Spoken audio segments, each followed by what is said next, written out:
Y'all know what time it is. I'm white. I got you, bro. Illegally selling water without a permit on my property. Whoa! Hey! You don't live here. I'm uncomfortable.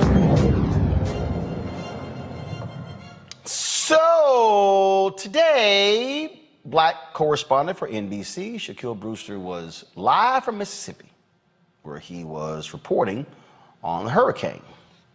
Brother just trying to do his job. Then this happened.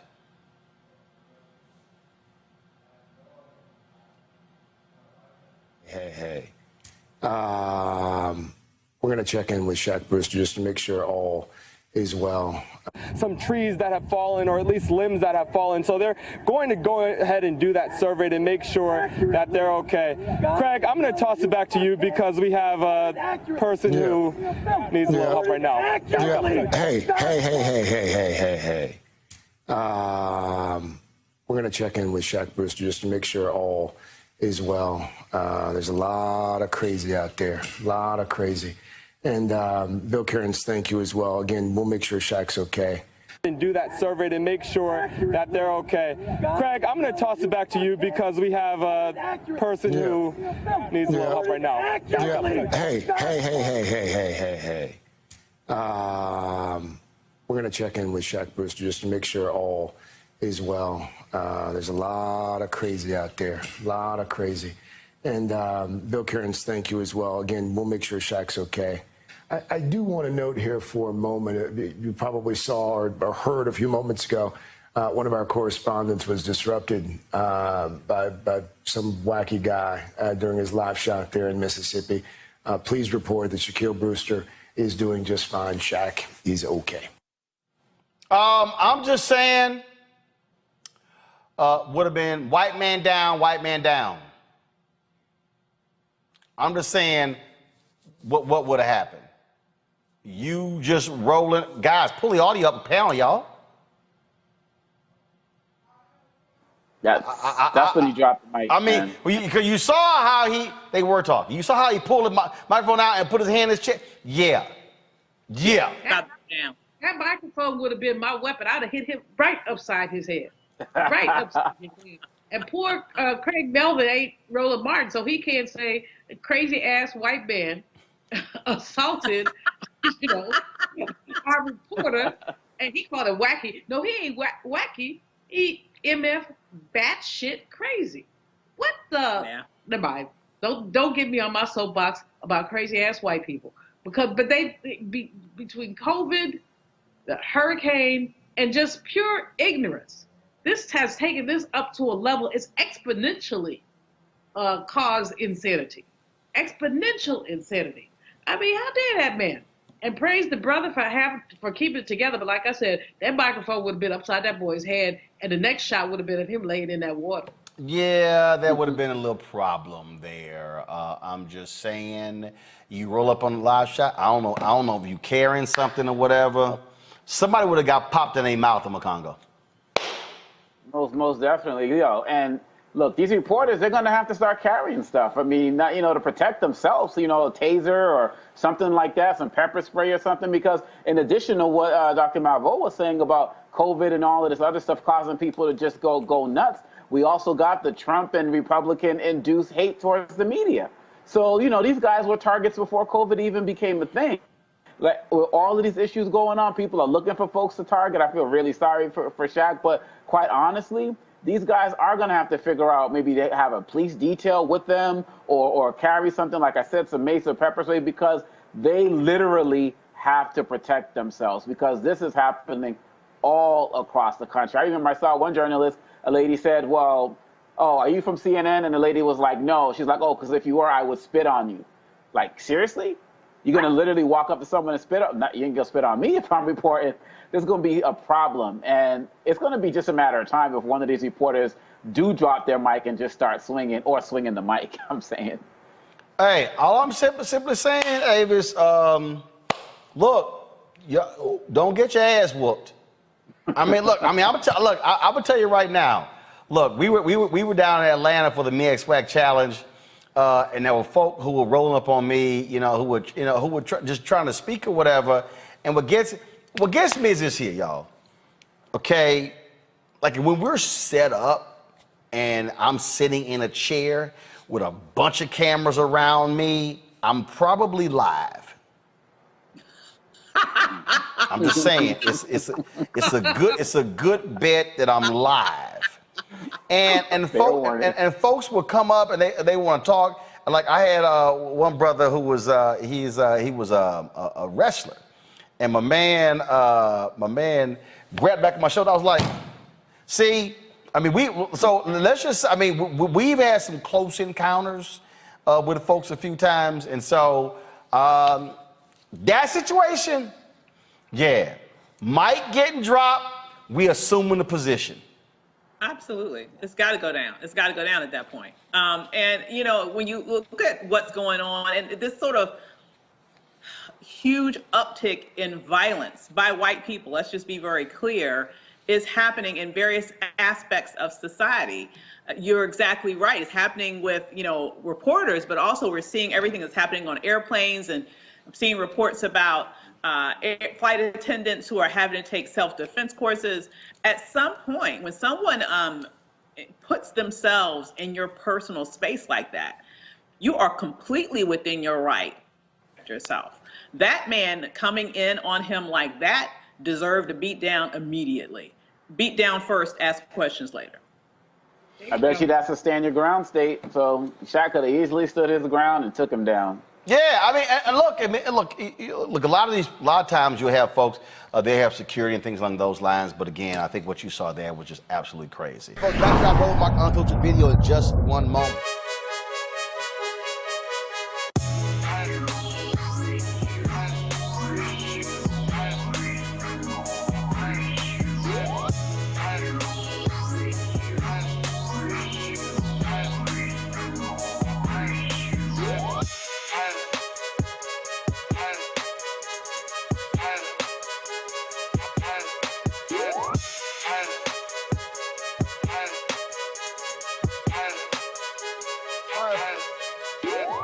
All right, folks, CEEK is a streaming platform for virtual events and virtual reality experiences featuring the biggest names in music, sports, and entertainment from around the globe. It, of course, is a Black-owned company founded by Mary Spio. CEEK's mission is to enable content creators to directly generate revenue from a global audience on multiple devices, including VR headsets, smart TVs, gaming consoles, mobile and desktop devices. Whether you're a gamer, music or sports enthusiast, CEEK has something for everyone. All right, folks, and a couple of items that they have that you can actually purchase. That is their 360-degree headphones. Unbelievable sound and bass with these headphones. Great for gaming as well. Bluetooth enabled, and so you can definitely get these headsets in addition to their virtual reality headset as well, where you simply just pop your phone in right here, watch your VR content right there on. Watch it right there on CEEK.com. You can watch 360-degree video as well. If you want to get either one of these, go to CEEK.com.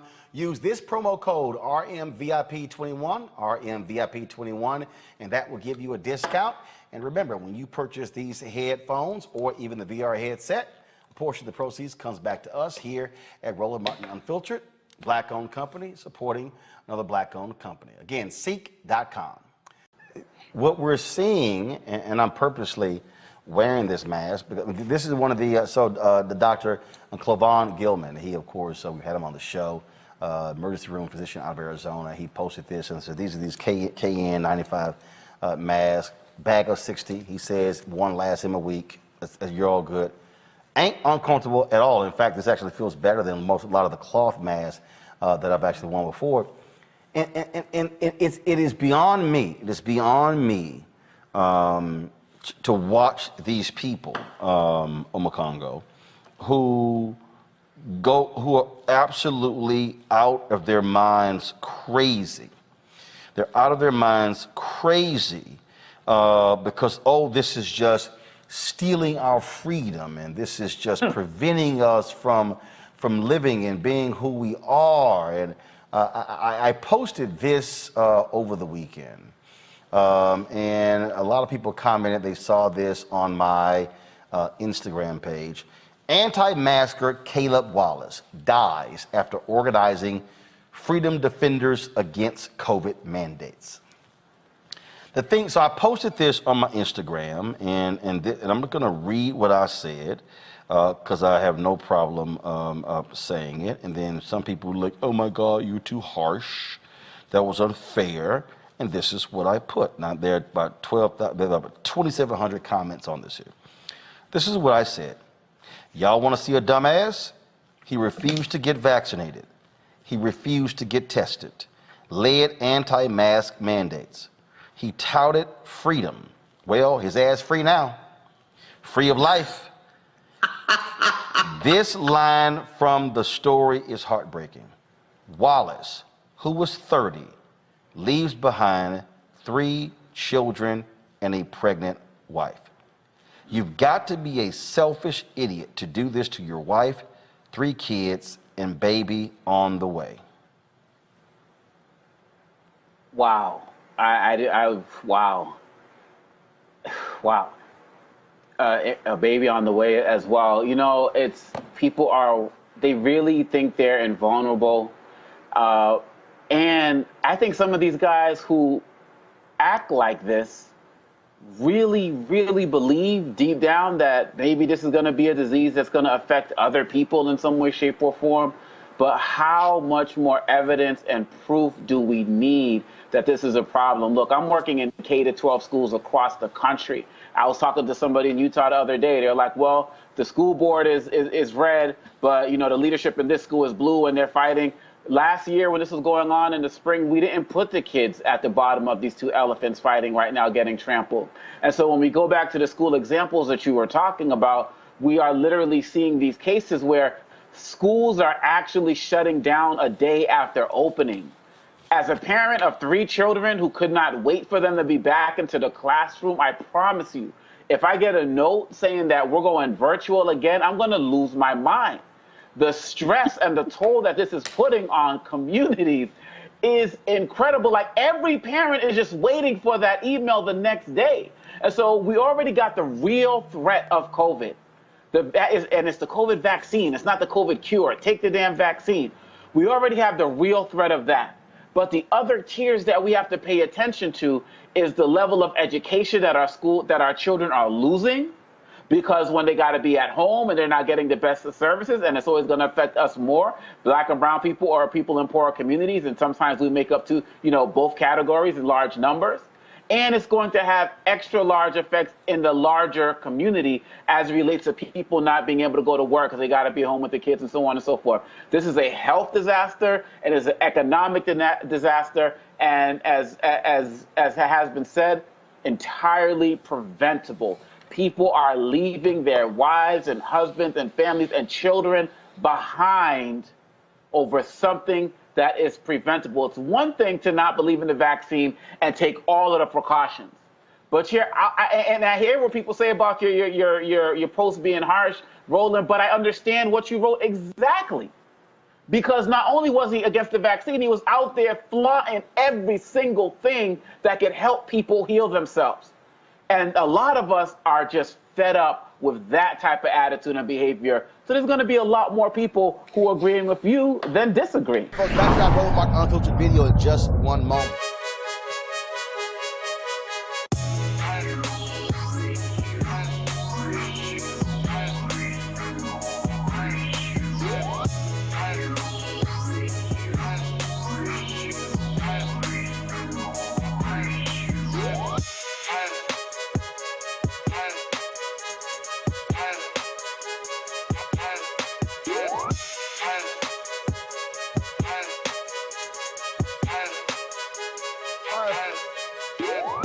All right, folks, CEEK is a streaming platform for virtual events and virtual reality experiences featuring the biggest names in music, sports, and entertainment from around the globe. It, of course, is a Black-owned company founded by Mary Spio. CEEK's mission is to enable content creators to directly generate revenue from a global audience on multiple devices, including VR headsets, smart TVs, gaming consoles, mobile and desktop devices. Whether you're a gamer, music or sports enthusiast, CEEK has something for everyone. All right, folks, and a couple of items that they have that you can actually purchase. That is their 360-degree headphones. Unbelievable sound and bass with these headphones. Great for gaming as well. Bluetooth enabled, and so you can definitely get these headsets in addition to their virtual reality headset as well, where you simply just pop your phone in right here, close it, watch your VR content right there watch it right there on CEEK.com. You can watch 360-degree video as well. If you want to get either one of these, go to CEEK.com. Use this promo code RMVIP21, RMVIP21, and that will give you a discount.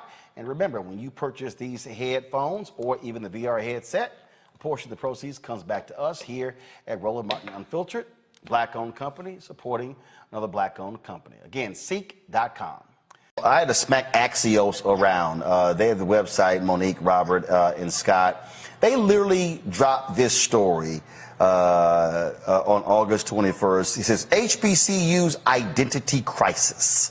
And if you scroll this story, they lay out HBCUs, what they call the big picture.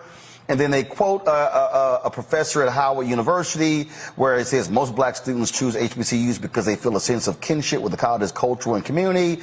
And then they quote him by saying that it's also why there's a sense that non-black students are invaders. They then go on in this story, they talk about the history of HBCUs, what's happening today. And then and how enrollment at HBCUs is increasing with non-black students. It says in 2018, non-black students were 24% of enrollment at HBCUs compared with 15% in 1976. Then they use this, which I think is just stupid. They go, as HBCUs sought out more non-black students, a handful, such as West Virginia State University and Bluefield State College, became predominantly white, leading to racial tensions.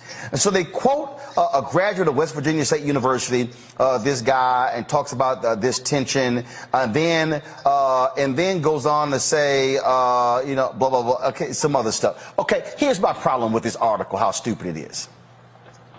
And I literally tweeted the two authors of this article, as well as Jim Vanderhay, who is the co-founder of Axios.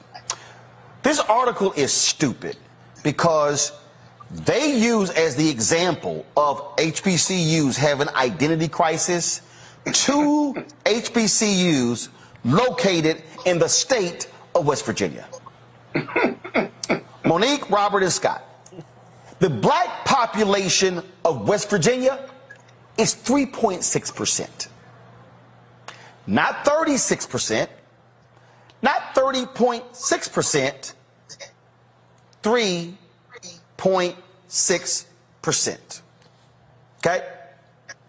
They make no note in this article about the explosion of attendance at HBCUs over the last decade.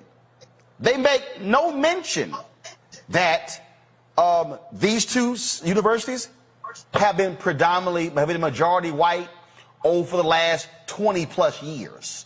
Okay? So to give this impression that this tension that's going on at HBCUs having an identity crisis is absolute bullshit. And I literally said, how is it that y'all didn't quote nobody from NAFIO, no Leslie Baskerville, nobody from Thurgood Marshall, nobody from the UNCF, but y'all decided to quote a graduate of an HBCU, which is called a historically black college university out of West Virginia, where the black population is 3.6%. This is where I'm like, maybe your problem is, Axios and Jim Vanderhay, y'all ain't got enough black editors.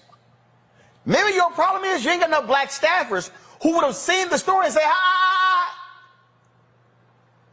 Identity crisis? No. This is absolutely idiotic, Monique, and horrible journalism. It is. Robert. I yield to Scott for 300. Robert. I call on who's She yielded to me. This ain't Congress. Well, a couple points. It was Jeopardy. A couple points. One on the kind of circling back to the female drum major story. I do want to give a shout out to LaToya, the showstopper Lee, who was our drum major at Clark Atlanta University back in 2002. When female drum majors. We ain't talking about Clark Atlanta. Well, look, I went to Clark Atlanta. I'm the in Atlanta. story was Grambling. Clark Atlanta. Can you stay focused? Going to point B on this issue. I think that what we're seeing in the popular press, particularly right-wing press, is an effort to slander HBCUs. As we've seen more and more funding going to them, more and more publicity. We saw what Chris Paul did in the bubble to promote HBCUs. We're seeing more SWAC and MEAC teams playing major universities. We're seeing more money going towards HBCUs in general. They were trying to do everything they can. Why would you say going to Howard? Well, it's Clark Atlanta's there, so if they can't get into Clark, there's always Howard. So, That's why I yielded to Scott, because Hey, Howard's getting the money and they hating. That's all it is. Go ahead, Exactly. Go ahead. Continue. But here's the deal, Roland. Here's the deal. Historical black colleges are doing better than ever financially. The last COVID Relief Act relieved all of their debt through UNCF and through and the federal guarantees, right?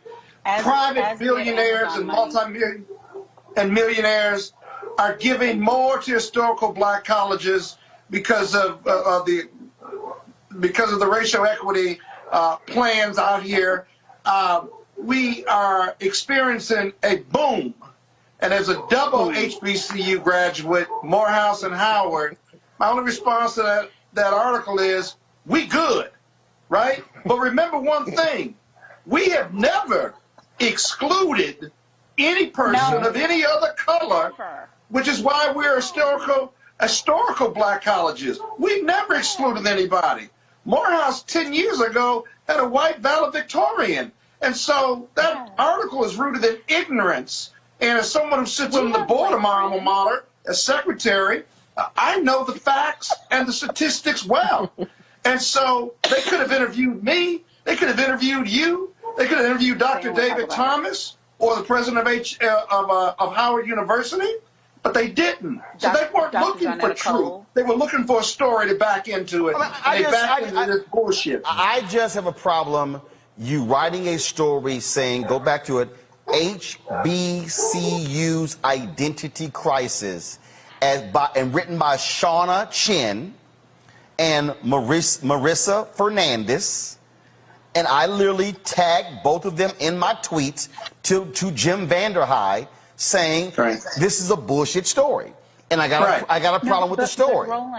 But Roland, the identity crisis in their minds is they view, which is why I keep saying Howard, but the same is true of Morehouse because they got my brother Robert Smith money. And just, let me go back to Spelman and some Cosby money. Let me just talk about it and understand that when we don't struggle, they think we don't have an identity. Like us struggling to get an education is part of the identity, and it is not. You can't steal my culture from me as a Howard grad just because people who are of other hues come through. They've always been coming through, and they get an education, and they experience more blackness than they've ever experienced while they get their wonderful education. So just because people with millions and billions are more and more supporting what the three of us on this panel have been blessed to experience doesn't mean that we don't have an identity. We have our same identity. We are just ratified. And hold up, they mentioned They mentioned the donations. This is the lead of the article. Historically, black colleges and universities are seeing a new wave of substantial donations and interest from big-name talent, but the attention has also highlighted questions of cultural identity. No, let me say this. No. Let me say this right here, Axios. You have decided to all of a sudden realize that HBCUs exist. Exactly. You have decided that, not all of a sudden big name talent. Let's be real clear. Let's be real clear here. I want to be real clear. Axios, Nicole Hannah-Jones, Yes. going to Howard, as well as why is it escaping me? Ta-Nehisi Coates. They ain't the first big name folk to go to HBCUs. See, all of a sudden, let me just go ahead and break this down. All of a sudden, white people and other non-black people are going, oh my God, Nicole Hannah-Jones and Ta-Nehisi Coates, they're going to HBCU. Oh my God, what's going on? To teach. When there have been a number of big name people. See, the problem is it's big name people that white people know. So see, that's why. So the real issue is not HBCUs have an identity crisis. The problem is Axios has a black identity crisis because you now have discovered HBCUs. So because now I'm not done. So because Mackenzie has taken her divorce money from Jeff Bezos and has given millions to HBCUs, y'all have discovered that HBCUs exist. And so all of a sudden, you want to write a little cute story about, oh my goodness, identity crisis, because y'all looked up and went, woo, there are 2 HBCUs that are predominantly white. Let me help y'all out. There are actually 3. There's Bluefield, there's West Virginia State University, and there's also Lincoln University in Missouri. Those 3 are predominantly white. Now, if y'all want to, you can go to Harris Stowe, that's also in St. Louis, to find an HBCU. If y'all also had any depth whatsoever, Axios, Shauna Chin, Marissa Fernandez, what y'all would have done, because see, I've done it, because I've actually covered this for years, you would have realized that West Virginia State University and Bluefield State College have gone to great pains in order to ensure their students don't forget their HBCU legacy. What you may have also realized is that Bluefield State College created scholarships to attract black students who in the area of theology to come to that Christian university because of that history. I'm sorry, how do I know that? It's probably because I've actually talked to the president of Bluefield State College, who has worked in partnership with my pastor, Ralph Douglas West, out of Houston, Texas, the Church Without Walls. See, that's what happens when y'all talk to black people who have an understanding of HBCUs. So, message to all mainstream white media. If y'all gonna all of a sudden discover HBCUs, do the damn research before you write ignorant ass headlines saying there's an identity crisis at HBCUs. No, y'all are just clueless. Yeah. And we'll leave it at that. Folks, back to our Roll Mark Unfiltered video in just one moment.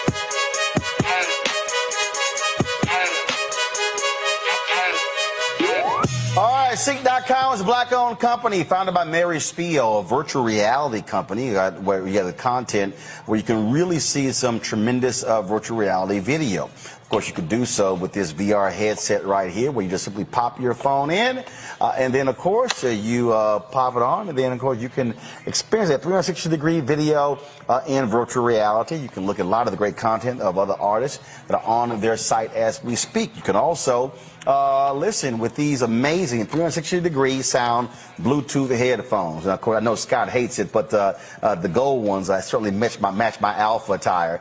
And so, again, great sound. You can use it for gaming. Like I say, it's Bluetooth, so you can take phone calls. The music is tremendous. The bass is crazy. Folks, if you want to get these headphones or you want to get the virtual reality headset, go to CEEK.com. Use this promo code RMVIP2021. RMVIP21 if you want to check it out. So go to CEEK.com to try these products out. And then when you support CEEK.com by buying these products, a portion comes back to us at Roland Martin Unfiltered. So we certainly appreciate Mary Spio and CEEK.com for being partners with us here at Roland Martin Unfiltered. All right, folks, let's talk a little COVID here.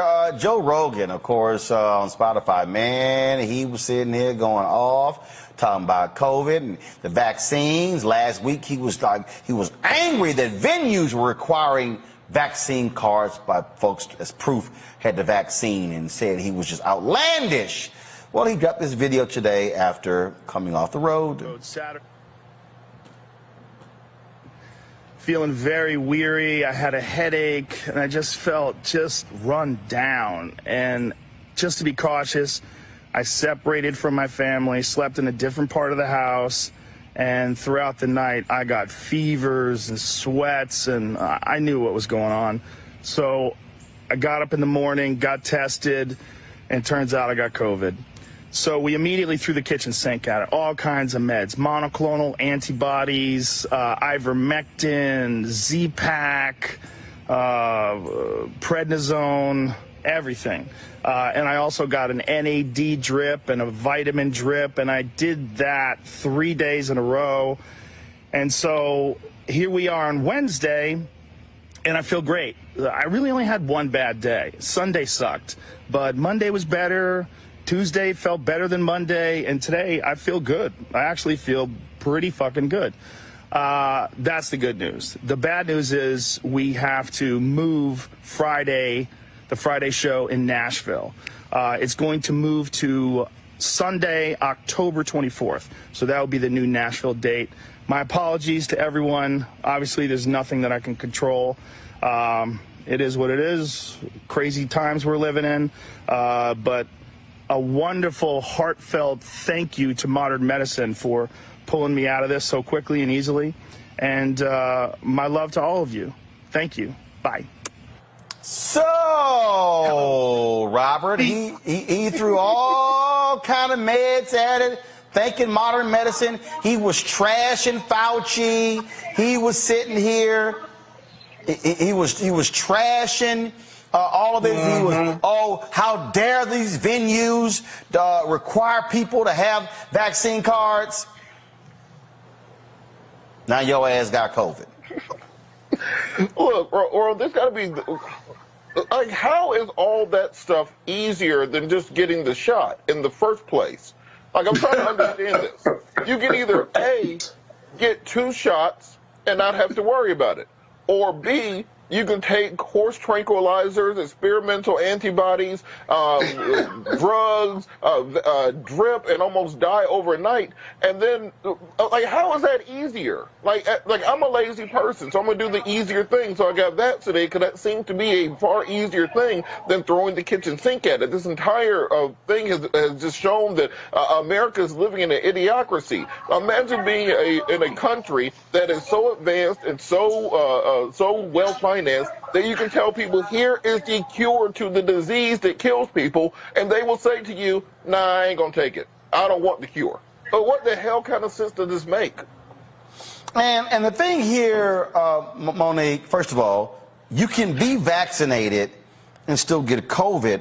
The whole point of it is to lessen, obviously, your symptoms. Now, you have the people who are saying, yeah, but people who got vaccinated passed away. They cite the sheriff that's in Mississippi there as well, which we also explain to people, which is why you still must take cautions, you still must wear masks and those things along those lines. But 98% of the people right now who are hospitalized, who are in ICUs, are unvaccinated, okay? And hopefully Joe Rogan and anybody else who's white or black or Latino or Asian, Native American, who's gay, who's straight, who has money, who's no money, maybe you'll now pay attention and stop playing games with this, because this is not a game. No, it's not. And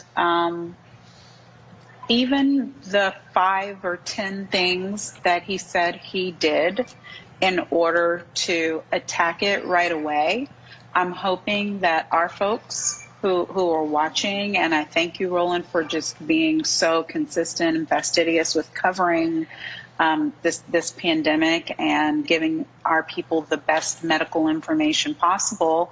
Our folks don't even know what those things are to do or how to do them. And so it's not even a question of get the vaccine or don't. I'm sure he's vaccinated. If he lied and said he wasn't, I wouldn't believe it. But then feeling symptoms from a breakthrough and then knowing, I mean, to try prednisone, to know which vitamins to take, to be able to access all of the different things that are available to people who have money, influence, the right color, access to medical insurance, access to health care. And so we still end up dead, frankly. And so it's not that I wanted him to die. Of course I didn't. And I hope that he's over the worst of it. But it really is criminal.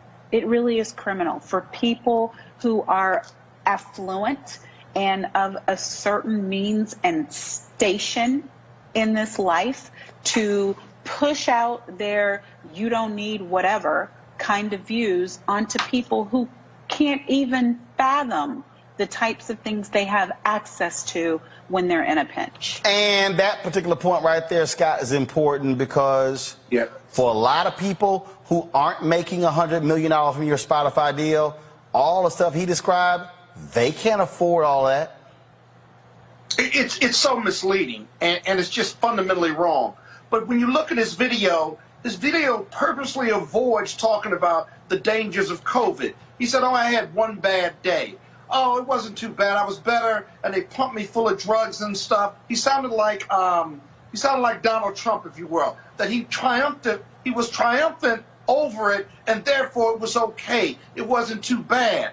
But what about the long-termers? You see, I have friends who are long-termers who still can't taste their food. They can't smell. They have no sense of smell. They have liver and heart damage. That's the real danger. Sure, 90% of the people in ICU right now haven't been vaccinated, but there are people who, even if they cure themselves or if they overcome it, are still have long-term effects.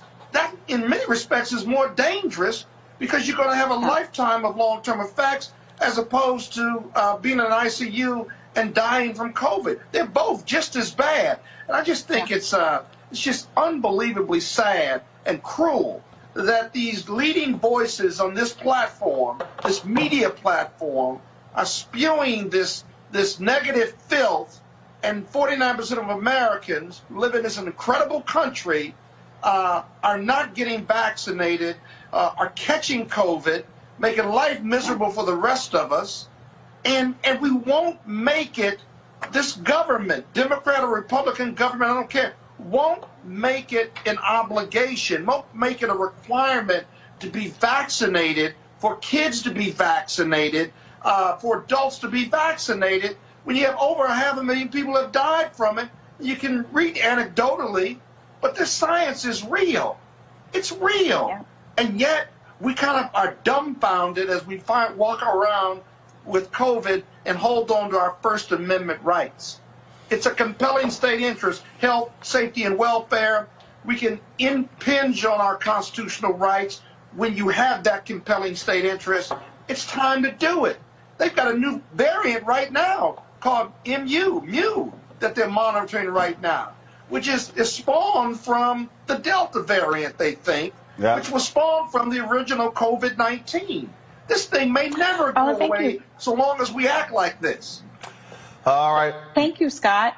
I'm sorry, Roland. Go ahead. You said compelling state interest, and that was going to be my only question. Scott, do you have a plan in mind for how the federal and also, I can see how the state government could get a mandate going, but how can the federal government do it? Because we know that these states, like my home state of Texas, like Louisiana, the Florida, all the devil governors, they're not going to do it. So what could be done for them?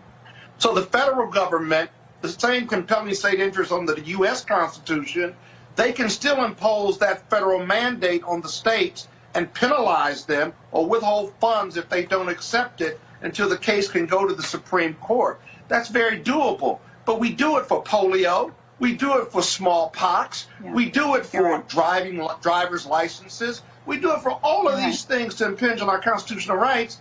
And the federal government just seems to be hesitant to do that because the country is politically split right now.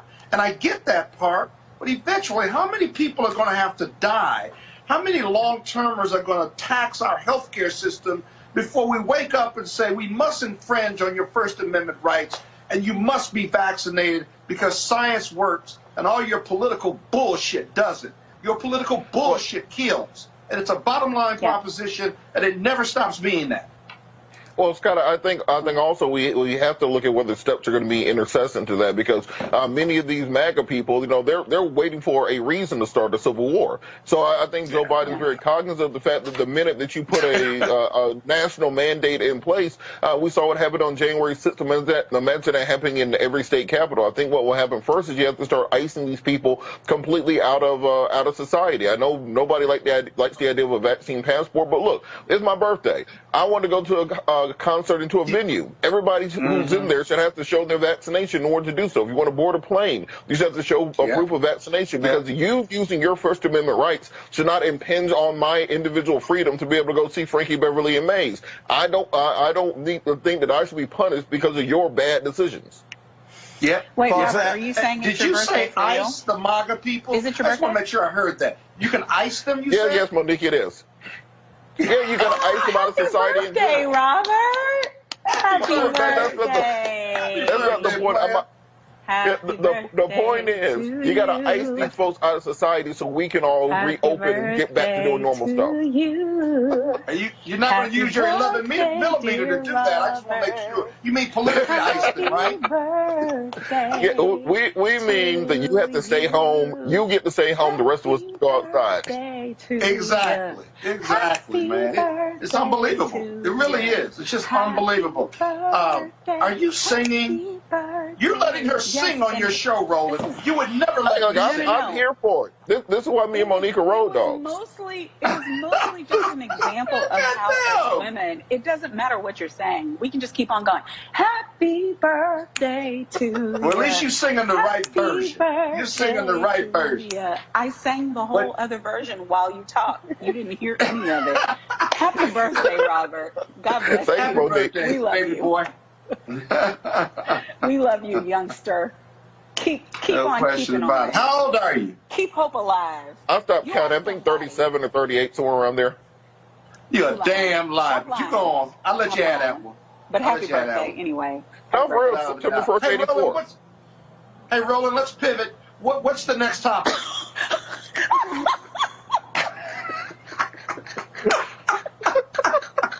I knew you loved that one. Monique. Roland, you don't want us to ever have a show. I hate you, Scott. I hate you every time you tell him what to do.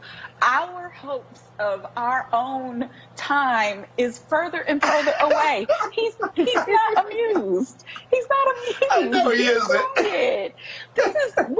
This is our shot. What is wrong? We could just let the camera keep rolling until 9 and just do a spin-off. Folks, back to our Roland Mark Unfiltered video in just 1 moment.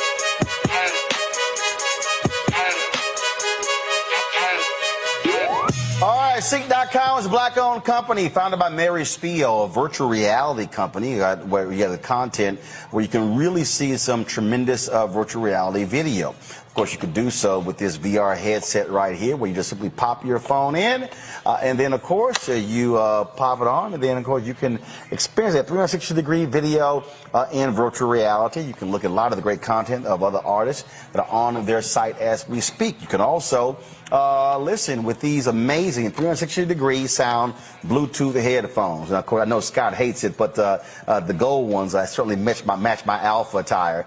And so, again, great sound. You can use it for gaming. Like I say, it's Bluetooth, so you can take phone calls. The music is tremendous. The bass is crazy. Folks, if you want to get these headphones or you want to get the virtual reality headset, go to CEEK.com. Use this promo code RMVIP2021. RMVIP21 if you want to check it out. So go to CEEK.com to try these products out. And then when you support CEEK.com by buying these products, a portion comes back to us at Roland Martin Unfiltered. So we certainly appreciate Mary Spio and CEEK.com for being partners with us here at Roland Martin Unfiltered. We told you yesterday in that crazy white people segment, the white guy who rode up on the brother at NBC in the middle of his live shot, well, an arrest warrant has been issued for him. His name is Benjamin Eugene Dagley of Wooster, Ohio. He's going to be charged with 2 counts of simple assault, 1 count of disturbing the peace, and 1 count of violating an emergency curfew. He apparently also violated his probation. Why? Because the dumbass literally drove from Cuyahoga County, Ohio to Mississippi. He decided to roll up on Shaquille Brewster to interrupt his live shot, and now your dumbass is about to lose your job and go to jail. See, we keep trying to tell these people, dummy, you got exactly what you should have gotten. Now, I can't wait to see you do the perp walk, since you want to walk up on him in the middle of a hurricane report. Folks, back to that Roland Martin Unfiltered video in just one moment.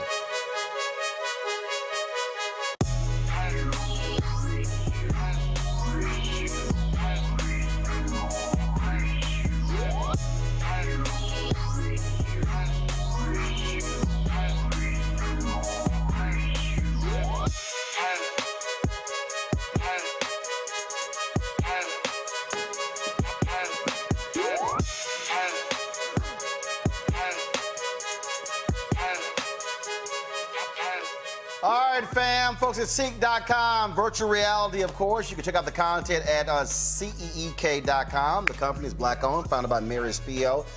They've got great content, but also some great products, folks. If you want to check out their virtual reality headset, just pop the phone right into here, watch the content right there at CEEK.com, or you can look at 360-degree video with this headset. They're pretty cool, actually, when you look at that video. You can sort of look all the way around, all right, y'all. Then, of course, you also have their headsets here, 360-degree headsets, which are phenomenal sound, tremendous bass. You also, of course, Bluetooth. You can talk with these. Also use it for gaming as well. Use the promo code RMVIP21, RMVIP21 to purchase one or the other. You can also subscribe to CEEK.com for their content, music, sports, all kind of great live stuff. So just go to CEEK.com, CEEK.com, and check it out. Folks, Afghanistan is now waking up to a new reality. The U.S. military has withdrawn all of its troops, ending America's longest war. Nearly 2,500 Americans died during that particular war, spanning 4 presidencies. Also, today, President Joe Biden spoke with regards to the pullout. You've had people who are still questioning that, saying that why did of course, the United States pull out, that he could have rescinded the decision or altered the decision of Donald Trump. But President Biden made it perfectly clear that was not the case. And he also made it clear that this was the right decision for America to get out of this war, for him to actually end this particular war. And so you still have those particular critics. Here's some of what he had to say today. It is now over. I'm the 4th president who has faced the issue of whether and when to end this war. When I was running for president, I made a increasing the risk to U.S. personnel and our allies. As a result, to safely extract American citizens before August 31st, as well as embassy personnel, allies and partners, and those Afghans who had worked with us and fought alongside of us for 20 years, I had authorized 6,000 troops, American troops, to Kabul to help secure the airport. As General McKenzie said, this is the way the mission was designed. It was designed to operate under severe stress and attack, and that's what it did. Since March, we reached out 19 times to Americans in Afghanistan with multiple warnings and offers to help them leave Afghanistan, all the way back as far as March. After we started the evacuation 17 days ago, we did initial outreach and analysis and identified around 5,000 Americans who had decided earlier to stay in Afghanistan, but now wanted to leave. Our Operation Allied Rescue ended up getting more than 5,500 Americans out. We got out thousands of citizens and diplomats from those countries that went into Afghanistan with us to get bin Laden. We got out locally employed staff of the United States Embassy and their families, totaling roughly 2,500 people. We got thousands of Afghan translators and interpreters and others who supported the United States out as well. Now we believe that about 100 to 200 Americans remain in Afghanistan with some intention to leave. Most of those who remain are dual citizens, longtime residents who had earlier decided to stay because of their family roots in Afghanistan. The bottom line, 90% of Americans in Afghanistan who wanted to leave were able to leave. And for those remaining Americans, there is no deadline. We remain committed to get them out if they want to come out. Secretary of State Blinken is leading the continued diplomatic efforts to ensure safe passage for any American, Afghan partner, or foreign national who wants to leave Afghanistan. In fact, just yesterday, the United Nations Security Council passed a resolution that sent a clear message about what the international community expects the Taliban to deliver on moving forward, notably freedom of travel, freedom to leave. And together, we are joined by over 100 countries that are determined to make sure the Taliban upholds those commitments. It will include ongoing efforts in Afghanistan to reopen the airport, as well as overland routes, allowing for continued departure to those who want to leave and deliver humanitarian assistance to the people of Afghanistan. The Taliban has made public commitments, broadcast on television and radio across Afghanistan, on safe passage for anyone wanting to leave, including those who worked alongside Americans. We don't take them by their word alone, but by their actions.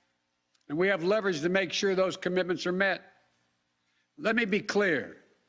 Leaving August the 31st is not due to an arbitrary deadline. It was designed to save American lives. Joining us right now is counterterrorism expert Malcolm Nance. He is the author of several books, including The Plot to Betray America, How Team Trump Embraced Our Enemies, Compromised Our Security, and How We Can Fix It. The reality is this here, Malcolm. President Joe Biden had the guts to do what his predecessors did not, and that is end this war. Nearly 2,500 troops. I've seen estimates ranging from $2 trillion to $20 trillion spent in Afghanistan. The initial focus was achieved, taking out Osama bin Laden and also reducing the capacity of Al-Qaeda there. And so when you see these war hawks who continue to yell, oh, we should stay, we should reinvade Afghanistan, did they not learn? Well, to be honest, it's almost as if the last 20 years did not happen. and that many of these people, and journalists included, who gave like totals of 14 and 15 complete minutes of war coverage in the last, 10 years, just don't believe that this story should end. So we have these people who want to carry out retaliatory attacks for a suicide bombing attack, or to continue our presence in Afghanistan, which would bleed us even further in manpower. It would bleed us economically. It would take our eye off the ball of restoring America as a great nation state. And there were some strides made in Afghanistan. We have to give credit that over the last 20 years, we did allow the education of women. We did allow a more expanded press in the country. But the very fact that Donald Trump carried out a secret deal with the Taliban and negotiated a peace treaty behind the backs of the government of Afghanistan and signed that peace treaty on 26 February 2020, it became clear to every person in Afghanistan that the United States had cut a deal with the Taliban, and the Taliban were going to come in eventually as the leadership and the rulers of that country. So explain this. So Malcolm, explain this. So you hear people say, "Oh, I love these Republicans say, well, Biden didn't have to abide by that agreement. He could have junked it." Yeah, he could have junked that agreement, and what you would have had was open warfare with only 2,500 troops in the United States in that country. One of the biggest problems that we had was what we call green on blue violence, which were Afghans who were Taliban who were infiltrated into the government or who had a private gripe with certain American trainers and would just come up, take their weapons, and kill them. I mean, we could have lost numerous people had the fighting season started again. The Taliban had been left unchecked. They had been, this treaty was supposed to be conditional. Donald Trump adhered to none of the conditions. Look, Joe Biden saw the writing on the wall, and he could have adhered to the treaty, which said the United States was supposed to leave on May 1st. Donald Trump himself in his last weeks tried to get his acting Secretary of Defense to remove every U.S. soldier before January 1st of this year and abandon all U.S. equipment in the country. Not the stuff that belonged to the Taliban, the stuff that belonged to us. So Joe Biden extended that, sat down with the Joint Chiefs, and came up with a plan. What he didn't have a plan for was the fact that for over a year, all of the tribal chiefs, the provincial governors, members of the Afghan government had already seen the writing on the wall and were cutting secret deals with the Taliban and essentially handed the keys to them when one guy on a scooter showed up. And wasn't this, look, the way I see this is very simple. Biden goes, I'm going to take the hit. Yep. Biden could have easily done what Obama did. He could have easily done what Bush did. That is, oh, no. Just keep it going. Keep it going. Keep it going. Where he said, no. I'm going to take the hit, and I think the American people are going to side with me. So while you got Fox News and OAN and Newsmax and all these people, and yeah, certain people on CNN and MSNBC saying that this was loud, this was awful. I mean, I remember seeing one person saying, there's no way we can get 50,000 people airlifted out of the country before the August 31st deadline. We did. Yeah, we did. We did that when it was at around 35,000. And I think it was Eric Bollard who said, what happens if we're a success? And he picked the arbitrary number of 100,000. And we eclipsed that. We blew past 100,000 very, very quickly. The one thing that the United States is competent in is executing a plan. The problem is that the news media, who, by the way, many of them were very beholden to their, 1 or 2 time experiences in Afghanistan, living the Whiskey Tango Foxtrot life. And if you haven't seen that movie, I'm going to prescribe this to all your followers. If you want to see why they went after Joe Biden, watch the Tina Fey movie, Whiskey Tango Foxtrot, which is about the wild life of journalists living in Afghanistan. It's sort of like an adult amusement park with liquor right? Where they live in these luxurious villas. They all have private security guards, drive around in armored vehicles to get that perfect shot or to get that interview, and people die all around them. Many of these journalists are regretting now that they don't have that. That life is going away. The people that they met, the experiences that they have. Unfortunately, they do not believe that the Afghan people technically chose this. And I have some news for many of your listeners. Afghanistan has 38 million people. Only 5 million are in Kabul, which means the other 33 million who are relatively rural or living in the smaller cities, they cut these deals with the Taliban, and they turned over the keys to the country, and now they have the peace that they want. And before I go to questions from my panel, this is what I keep saying, and it's hard for some of these people to understand. It's their country. It's their country. And I absolutely understand the concern about women, about girls, about freedom. The Taliban has already made it clear that they're going to lead by a rigid Islamic rule. But let's be real clear. That's Saudi Arabia. Right. Look at how the dictator in Turkey, how he's leading. Myanmar. I mean, we can go Philippines. We can go a whole lot of places in the world where America is aligned with folks who do not believe in democracy, do not believe in human rights. Hell, China. I mean, we can go on and on and on. And so this idea that we are going to tell somebody what the hell to do in their country, but then we the same folks, hell, who don't even want Americans telling each other what to do in this country. Come on, right. That's a farce. Yeah, and Afghanistan is a patriarchal, misogynistic, tribal society, okay? And 90% of that population lives rurally. You know, very funny, the right wing criticized me for saying that many of them are goat herders.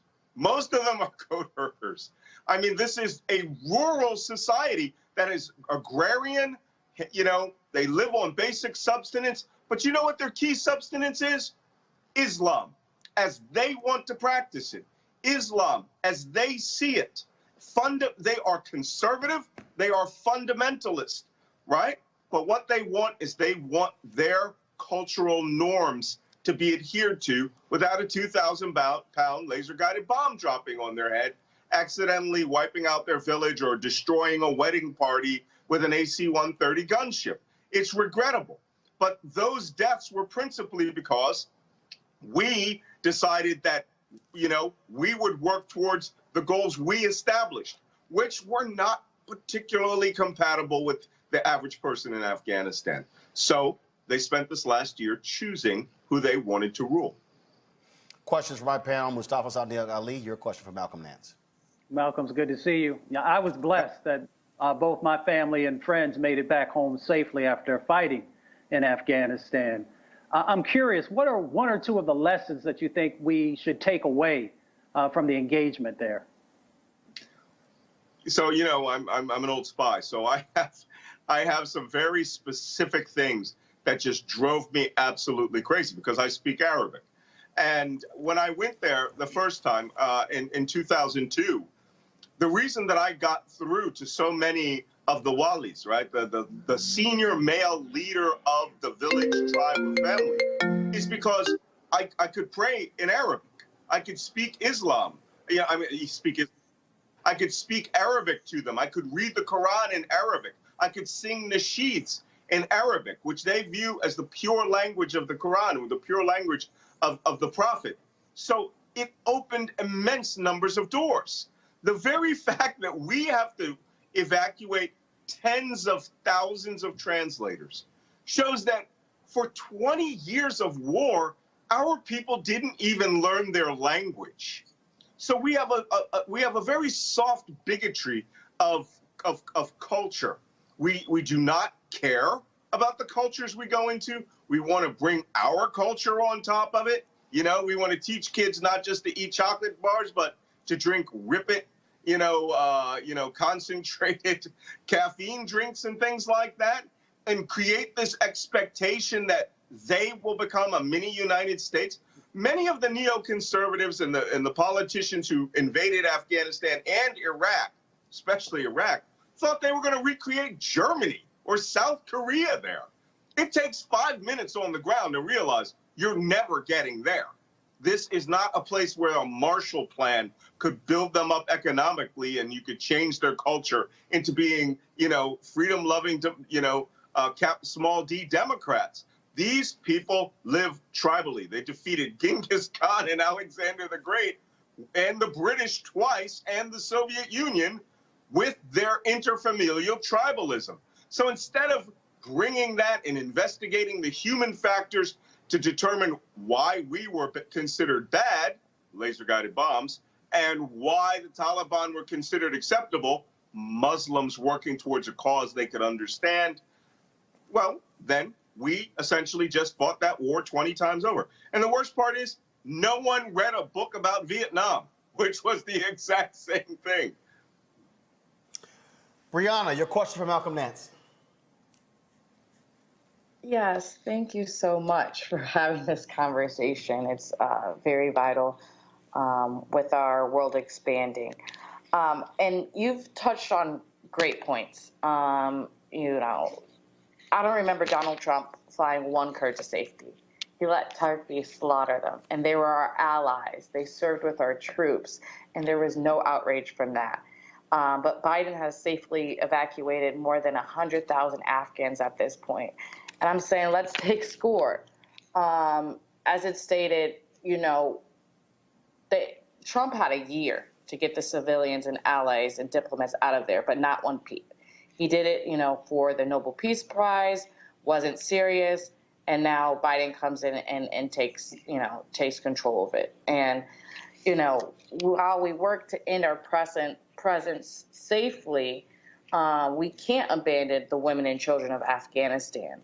But frankly, I know we can't keep asking our service members to go in alone anymore. And so it's time for the world to generally invest in the United Nations to develop a robust and consensus-building institution, one that's truly capable of handling severe humanitarian challenges like Afghanistan and Haiti as well, of what's going on over there. And so as we keep a close eye on how these crises unfold, what are some policies or suggestions that you think could come from the White House and really playing a role stronger into the United Nations when focusing on this? I'm glad you said that. I've worked with the United Nations in some pretty obscure parts of the world. Sometimes they knew I was working with them. Sometimes they didn't know that I was working with them. But I always understood their goal, right? Many people like to disparage the United Nations and think, oh, there are a bunch of consensus-building people. We're going to have 500 meetings. There's some organizations that are insanely successful. World Food Program. The World Food Program is like the Special Operations Command. And instead of dropping bombs at their terminal target, they pallet drop food or they bring in bags of food. The World Food Program is insanely successful organization. No one starves when they're around. And they have these incredible digitized databases where everybody gets a little tag on their arm and they know precisely down to the calorie how much each of you have gotten in food, and they can get that food out there. We should be supporting the WFP, UNICEF, the United Nations Children Education Fund. They're talking about transitioning funds. We just had $6 billion sitting in a kitty right now that was supposed to go to the government, it was supposed to go to the government of Afghanistan. It's not going to go there. That was supposed to help the government, integrate itself better and computers. Those people stole the money, right? Because they're government bureaucrats. There's not a country in the Middle East, Sub-Saharan Africa, Southwest Asia, or Asia proper itself where the bureaucrats don't steal money and are corrupt. It's a fact of life. Take that $6 billion, drop $3 billion into UNICEF, drop the other $3 billion into the World Food Program, or UNHCR, United Nations High Commission for Refugees. You know, the Taliban are children of the Afghan refugees who went to Pakistan with when the Soviet Mujahideen war that we were funding was being fought. And so in those camps, they became the Talib, right? The students who were studying fundamentalist Islam, and therefore when they came together as a combat arm, they were the Taliban, those who are students or those who are educated, in Islam. Well, maybe we can moderate some of that with United Nations High Commission for Refugees. Drop $10 billion in their laps, and the UN will work with the countries the Taliban trust. Qatar, Oman, Turkey, and in some respects, Pakistan. And maybe we can maintain these gains for women. Maybe the Taliban don't want to be North Korea of Southwest Asia. Maybe they want to be the Saudi Arabia of Southwest Asia, which means women will put the burqa back on. They will be what we call Mia bil Mia, which is 100%. That's all black, all gloves, all socks. That's what the Saudis are. And they're considered relatively liberal compared to the Taliban. The Saudis themselves will want to have a moderating effect on them and to create this Islamic Emirate of Afghanistan. But we have to support the global organizations. And you know, the minute we do this, we execute the Malcolm Plan, the right wing will go crazy about the New World Order because they're crazy. And they hate anything that will benefit people of color on the other side of the world, even if it is the most successful food programs that moderates the Taliban's extremist activities. These people won't care. You and I both know that. Final question, Cleo Monago from Malcolm X. Greetings, Malcolm. It's good to meet you.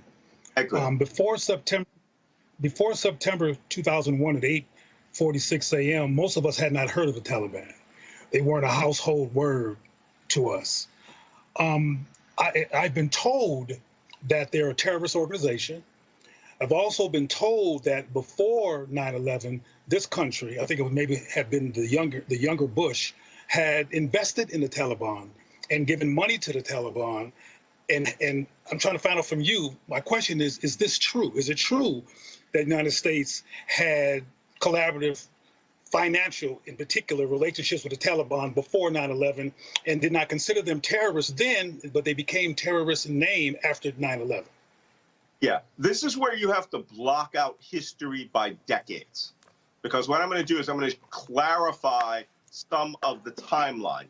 From 1980 to 1989, the men that the United States funded from the northern tribes in Afghanistan, and the northern tribes in Afghanistan, and then assisted the government of Saudi Arabia to fund Arabs to come from across the Middle East, the fundamentalist diaspora, and to get fundamentalist Arabs out of their country so that they wouldn't carry out their own jihad. The Saudis chose a representative who is the son of one of the 52 children of the richest man in Saudi Arabia. And that person was named Osama bin Laden. The United States and the CIA were funding another branch of that, the Northern Alliance forces, and the men from the Pashanjir Valley, Ahmed Shah Massoud. Doesn't matter. Another group that we were supporting because of our resources going to the Saudis was a guy by the name of Ahmed Azam. This was the fundamentalist. Azam was a Palestinian who had studied in Saudi Arabia, close friends with bin Laden. But Azam was really about the entire getting rid of the Soviet Union out of Afghanistan. Those people were all collectively called the Mujahideen, right? The Holy Warriors. When the war ended in 1989, and everybody started to dissipate, the Afghan tribes went back to their areas and created warlords, right? Osama bin Laden and Abdullah Azam got into a fight in Peshawar, Pakistan, in 1989, because Azam said, war's over, everybody go home. Osama bin Laden had in his mind a philosophy that he needed to incite a clash of civilizations between the West and the Arab states in order to defeat them, and then they could take over all the Arab states and create a caliphate. This started in 1989. They killed Abdullah Azzam with a car bomb in Peshawar, Pakistan. And then all those Arabs that were under Azzam fell under Osama bin Laden and his organization, Al-Qaeda al-Jihad, headquarters of the Holy War. They went to Sudan because the warlords in Afghanistan started fighting. Now, notice I said they went to Sudan. The Taliban were these children living in Pakistan and eastern Afghanistan who were not, they were Afghans from the Pashtun tribes in the northwest frontier province in eastern Afghanistan. They didn't go with bin Laden. So this is where the Taliban came from. They are the refugee children and fighters from the Holy Warriors. Osama bin Laden branched out specifically to be a terrorist group in order to incite a clash of civilizations between Islam and the West. When the Taliban defeated all the warlords in the 1980s, 1980 all the way up to 2001, right? Or I think it was like, no, not 1980, 1990, 91, 92, all the way up to 2001, they were just creating their own country, the Islamic Emirate of Afghanistan.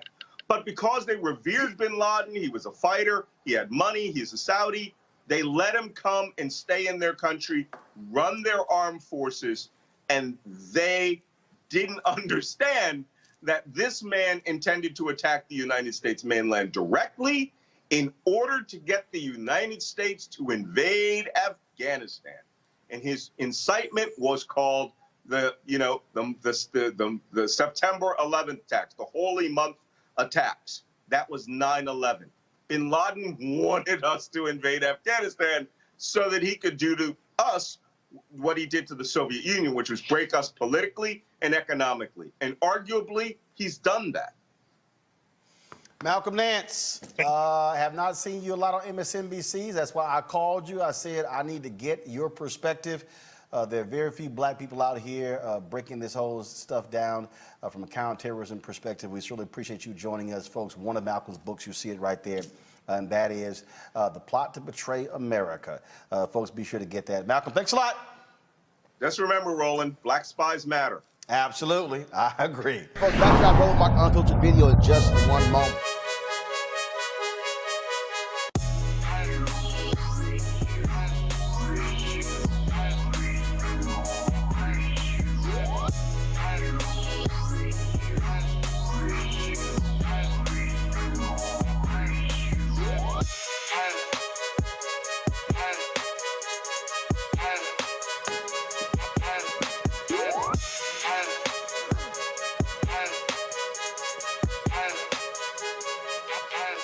All right, fam, folks at CEEK.com, virtual reality, of course. You can check out the content at CEEK.com. The company is black-owned, founded by Mary Spio. They've got great content, but also some great products, so folks. If you want to check out their virtual reality headset, just pop the phone right into here, watch the content right there at CEEK.com, or you can look at 360-degree video with this headset. They're pretty cool, actually, when you look at that video. You can sort of look all the way around, all right, y'all. Then, of course, you also have their headsets here, 360-degree headsets, which are phenomenal sound, tremendous bass. You also, of course, Bluetooth. You can talk with these. Also use it for gaming as well. Use the promo code RMVIP21, RMVIP21 to purchase one or the other. You can also subscribe to CEEK.com for their content, music, sports, all kind of great live stuff. So just go to CEEK.com, CEEK.com, and check it out. All right, folks, glad to have all of you here for our big announcement. On Saturday, we mark the 3rd anniversary of Roland Martin Unfiltered. That's right, the 3rd anniversary. Can you believe it? It has been a phenomenal 3 years. If you have been with us along the way, helping to build this, the first daily digital show specifically targeting African Americans, 5 days a week. When we started, we were 1 hour, and then we moved to 2 hours in our 2nd year. Unbelievable growth, have more than 1 billion minutes watched. We've had just numerous interviews, and of course, averaging 20, 30 million views a month. Just phenomenal growth, but that was never the plan. Just to have Roland Martin Unfiltered. So I am excited today. Well, you know what? Before I do that, I'll tell you this here. Why do we do the show? That's because, of course, remember, we abide by, like all the black press, that initial black newspaper, Freedom's Journal, March 16th, 1827. This is when they dropped the paper, Freedom's Journal, the nation's first black newspaper. And this is it right here. And the thing about Freedom's Journal, in the third paragraph is this. This is what they wrote. We wish to plead our own cause. Too long have others spoken for us. Too long has the public been deceived by misrepresentation in things which concern us dearly. No, we didn't misspell public. That's how it originally was written in 1827. That is the quote that the black press has used. And so over the years, you talk about Frederick Douglass, the North Star, Ida B. Wells Barnett, her writings dealing with pamphlets, dealing with lynching. Of course, the Pittsburgh Courier, Robert Abner, the Chicago Defender, the Atlanta Daily World. We can go on and on and on. Claude Burnett's Associated Negro Press. Of course, Negro Digest, Ebony, Jet, Essence Magazine, Black Enterprise, WOL goes to Radio 1, becomes Urban 1, BET, TV 1. There's a long history of black-owned media, but we're now living in a digital world, which means that we have to have a digital focus. What did Gil Scott-Heron say? Revolution will not be televised. I dare say the revolution will be streamed, which is why today we are announcing this Black Star Network. Black Star Network is going to be an OTT network available on all platforms across the country. And when I say all platforms, I'm talking all platforms. The app right now is available on your iPhone, on your Android, plus Apple TV, Roku, Samsung, Xbox, Amazon Fire TV as well. So let me show you this right here. And so, as you see, we got our Roku up as we speak. If you arrow down here, what you will see is Black Star Network, curated by Roland S. Martin. Now, it will take you to our homepage. We are already signed in, as you see right here. We are live. So you see all the content we have already up here. Like I say, the app is live. So if we click that, you actually can start watching, and then you'll actually see the program. And so here's the deal. It takes you to this page right here. Now, there are a lot of people who were telling me that, hey, you know what, you should charge. You see the different people. You've got Fox Nation. You've got even Black News Channel announced they're going to have a paid streaming service. We're not going to do that.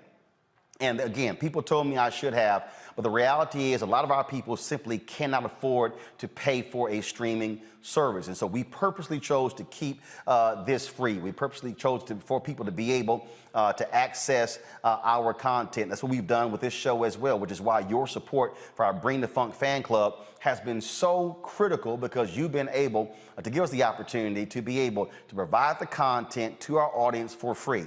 Up until now, we've been live streaming on YouTube, Facebook, Periscope, Twitter, Instagram as well. We're going to continue streaming the show on the platforms, but now we have the ability to have the platform on our own app. But it's not just going to be Roland Martin Unfiltered. I'm going to be unveiling over the next few weeks the shows that we're going to be having. We're going to have, folks, in the next couple of months, 5 hours of original content every single day, a series of daily as well as weekly shows. We will then go up to 8 hours of original content every single day. Repeat that twice in the 24-hour cycle. In the first quarter of 2022, we will unveil the Black Star Network 24-hour streaming channel. That's right. Our goal is to be on Tubi, Pluto TV, Samsung Plus, all those platforms with our 24-hour streaming channel. We have, of course, been building our content library, doing some amazing things.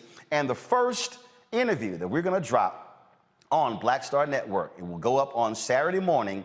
It is with noted civil rights attorney Fred Gray. He is 90 years old. He was the legal mastermind behind so many of our civil rights victories. Now, Dr. King did not make a move without calling Fred Gray. He also was the one who sat at the table to help create the Montgomery bus boycott. Here's a look of my conversation with Fred Gray. When you think back to all of those moments, I've often said that one of the greatest mistakes that we make today is that we focus on the march, the speech, the event, but not the strategizing, the planning, the discussion.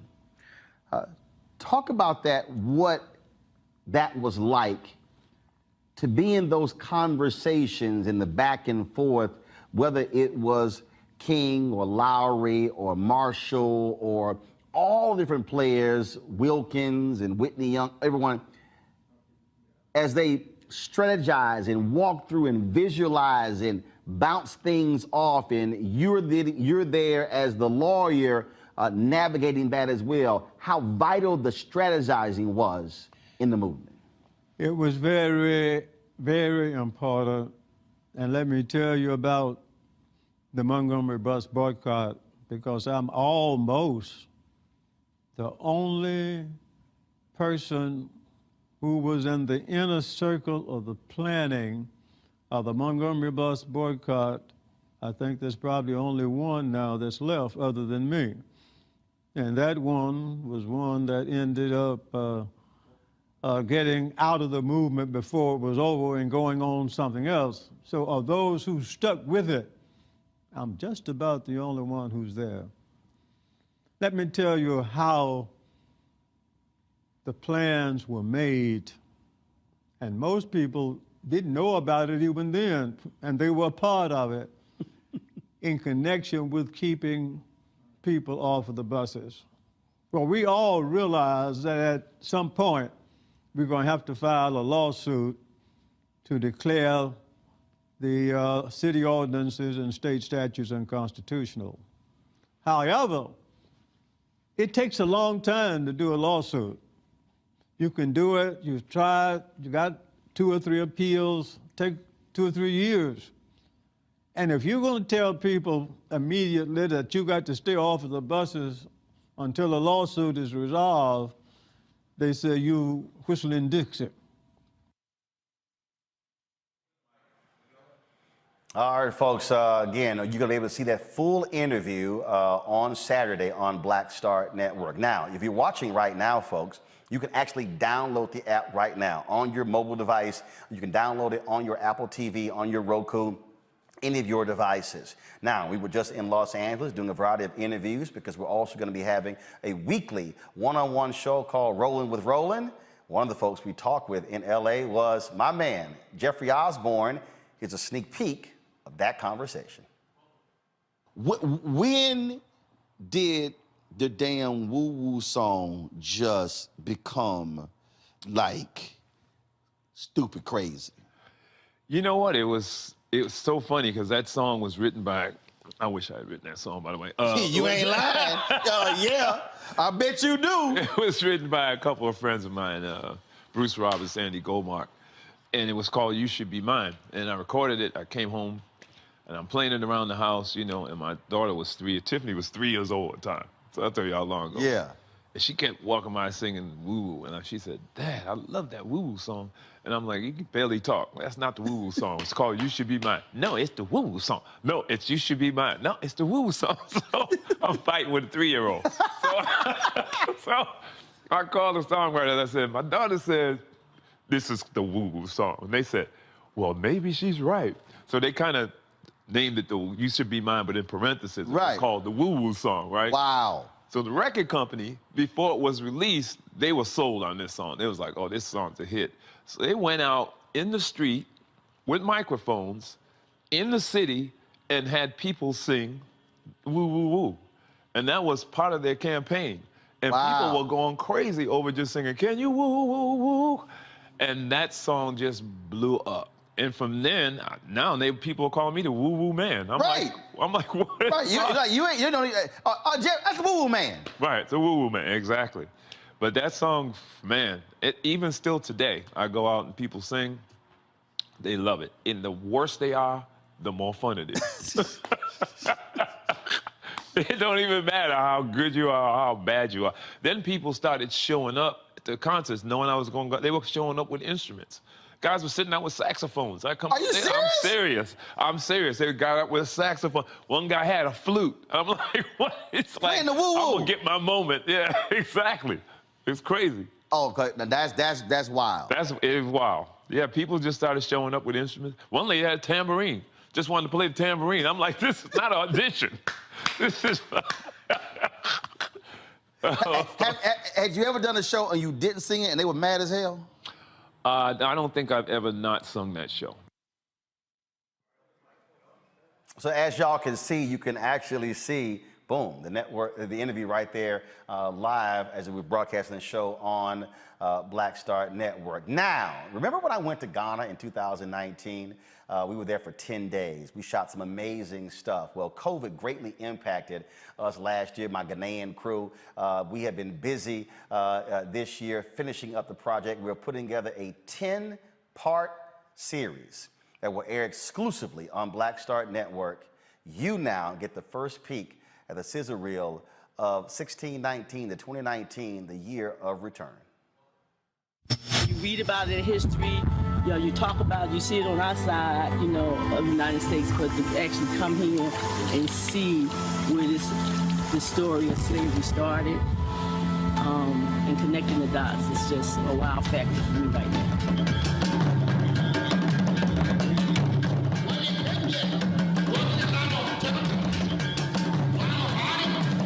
Dark inside.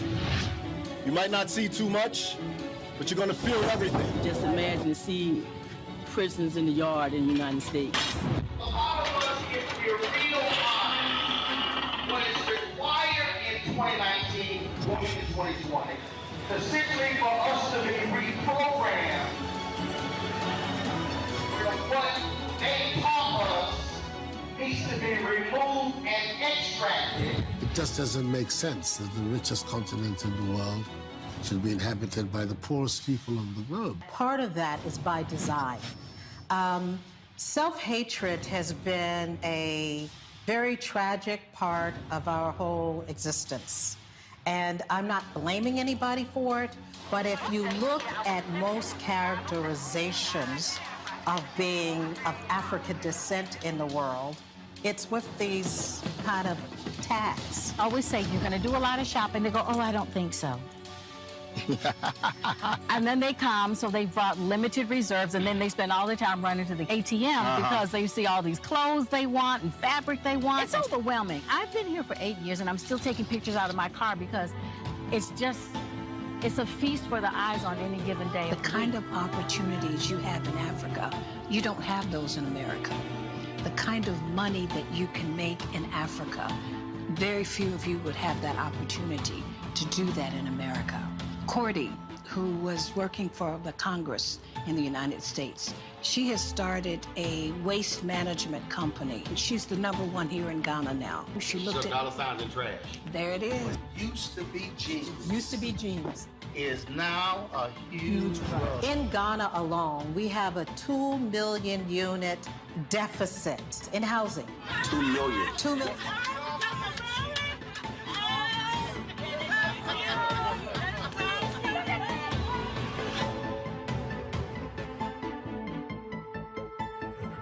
Seven of the 10 fastest growing economies right now are African nations. Why in the world would we not be trying to figure out how to connect? Because the Lebanese are, the Chinese are, everybody else is doing it. We will be crazy to do it. And it's for people who look like us. We will be crazy to do it. Crazy to do it. Crazy to do it.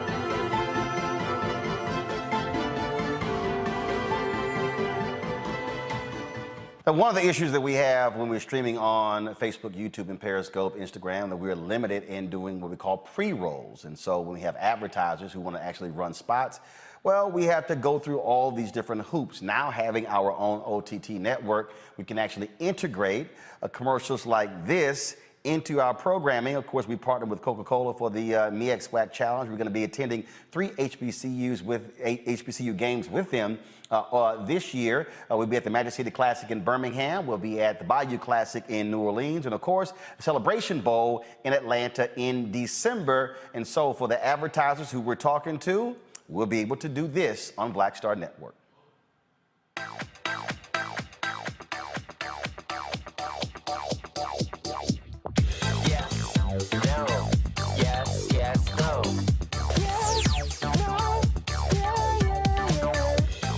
Yes, no.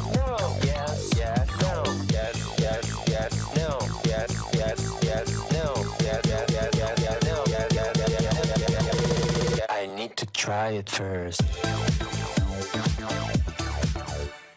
All right then, folks. And so it has been absolutely phenomenal. Now, you may be asking, how did I come up with the name Black Star Network? Well, last year, we actually tasked a company to put together a list of names. And so what they did was they sat with some marketers and they sat around the room and they spent a couple of days tossing out different things. And I wasn't happy with what they came back with. And then something hit me. Something hit me in 2020. I thought about Marcus Garvey. Marcus Garvey had a cruise line. That cruise line was called Black Star. The cruise line's purpose was to connect African Americans with people in the African diaspora.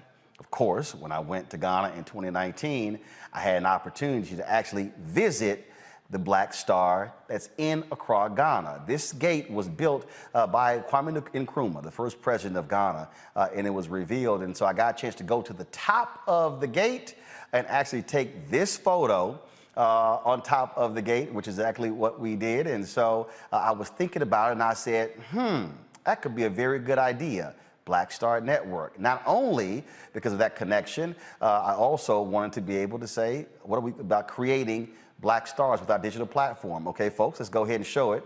And so that's one of the photos there. You saw it in the video as well. And so there were several different photos that we shot because Nkrumah wanted he wanted Ghana to be the gateway to Africa. Well, we want Black Star Network to be the gateway to Black-owned content, to give an opportunity to Black creators to be able to show what they can do. And so we've got some phenomenal things that we have planned. I'm not going to announce the shows that we have lined up, but folks, trust me, we're focused. It's an amazing stuff. We're in 3 different areas: news, politics, business, tech, and also in culture. Culture could be religion, it could be entertainment, it could be any number of things. It could be cooking, it can be comedy, it can be all kinds of different stuff. And so, man, we got some stuff lined up.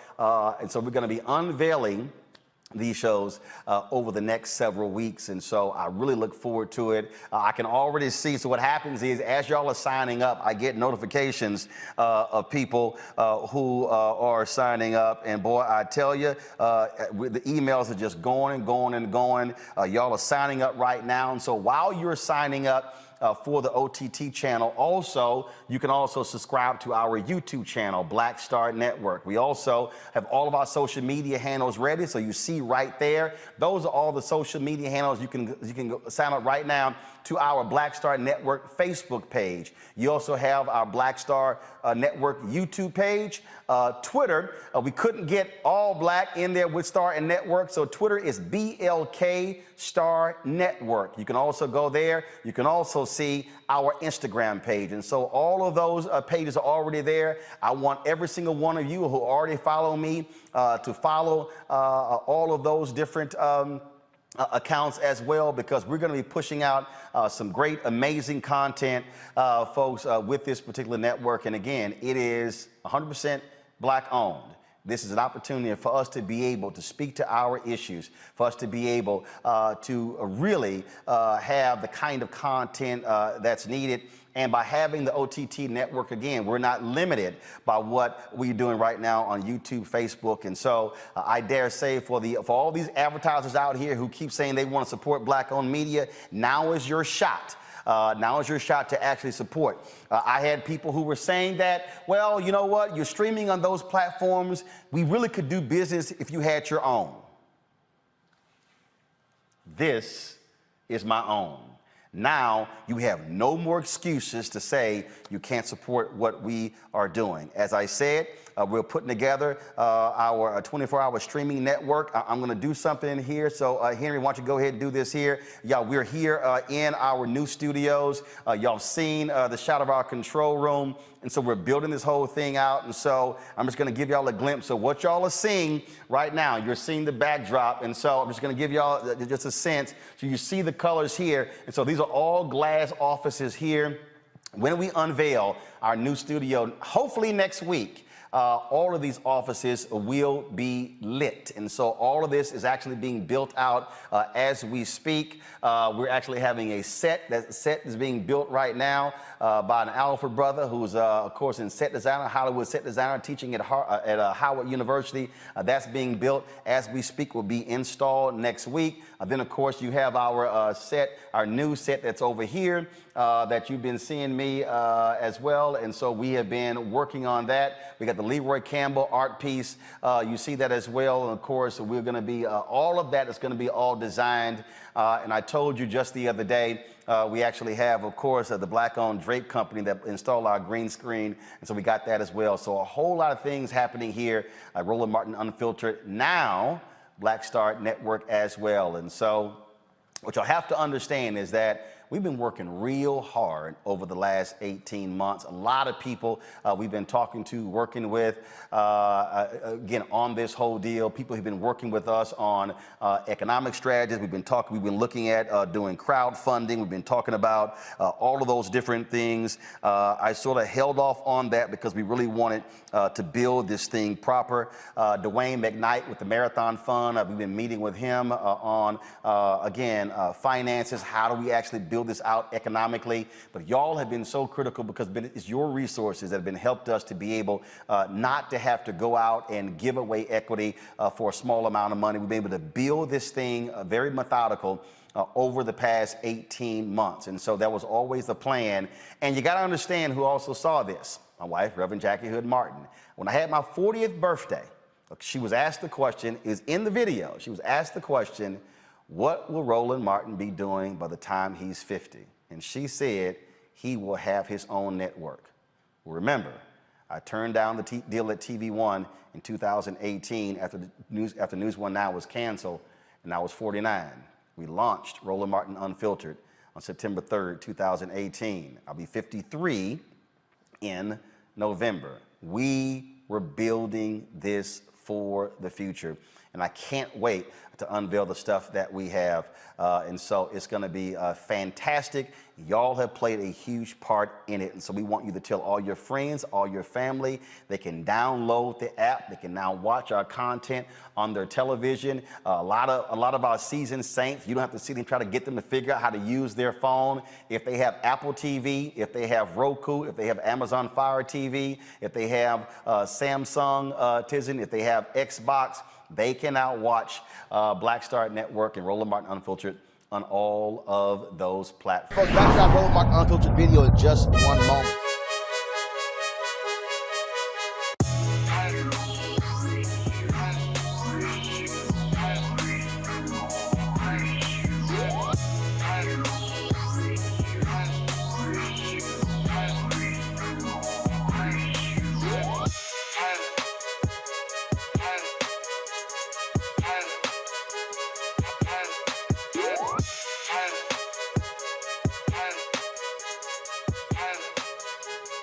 All right, folks, CEEK.com is a Black-owned virtual reality company founded by Mary Spio. That's right, VR is all the rage.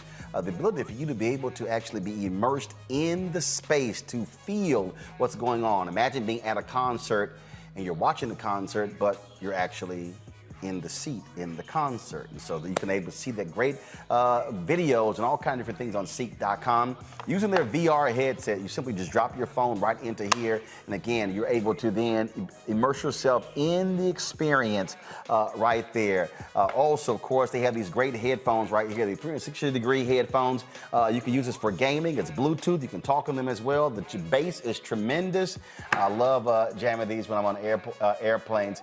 Folks, you can get these by going to CEEK.com using the promo code RMVIP21, RMVIP21, where you can get these. And when you purchase one or both of these, a portion of the proceeds comes back to us here at Roland Martin Unfiltered. You know, we support Black-owned businesses, and it's the Black-owned businesses giving back to us as well. So go to CEEK.com, CEEK.com, to get these items. In Georgia, a school superintendent is allowing teachers to wear jeans to alleviate pleas for district-wide mask mandate. Huh? Bullock County School District Superintendent Charles Wilson sent an email encouraging to help teachers to be more comfortable in classrooms. The email reads the following. I realize that words can only go so far, especially when one is doing so much.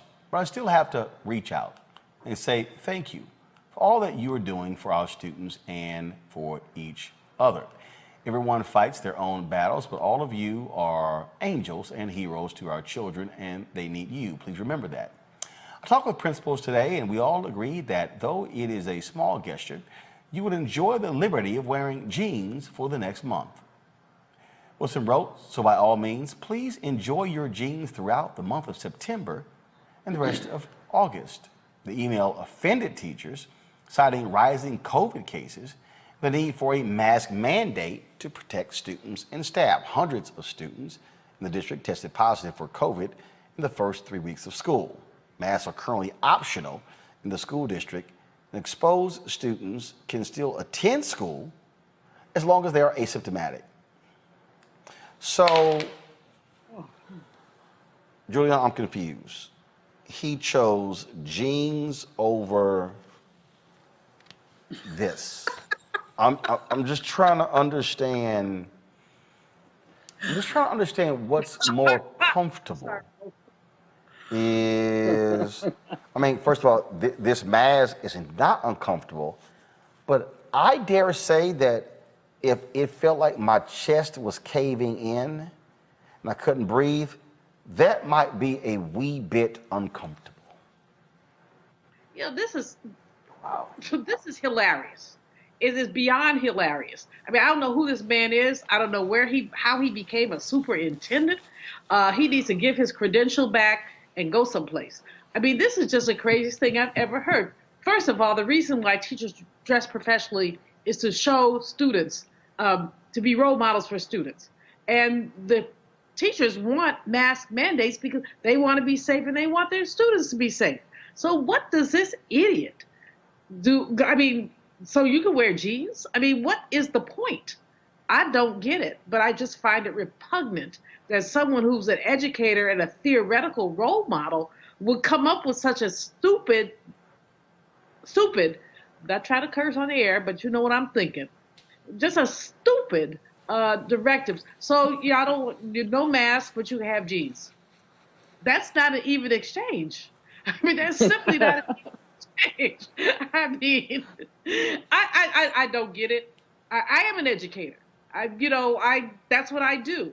And I just can't figure out this man's rationale. But if he's elected, put him out. If he's appointed, unappoint him. He is endangering students, and he is endangering teachers, and he is a MF idiot. Folks, back to our Roland SMACKS Unfiltered video in just one moment.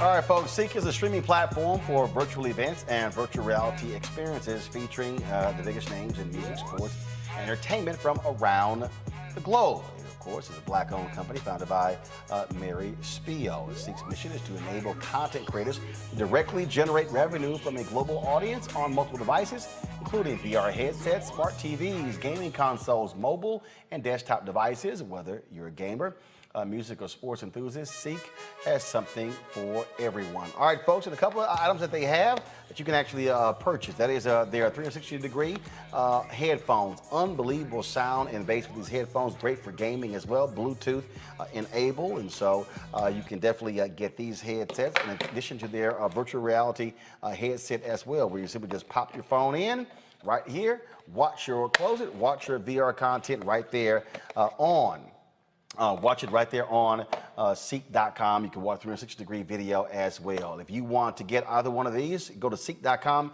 Use this promo code RMVIP21, RMVIP21, and that will give you a discount.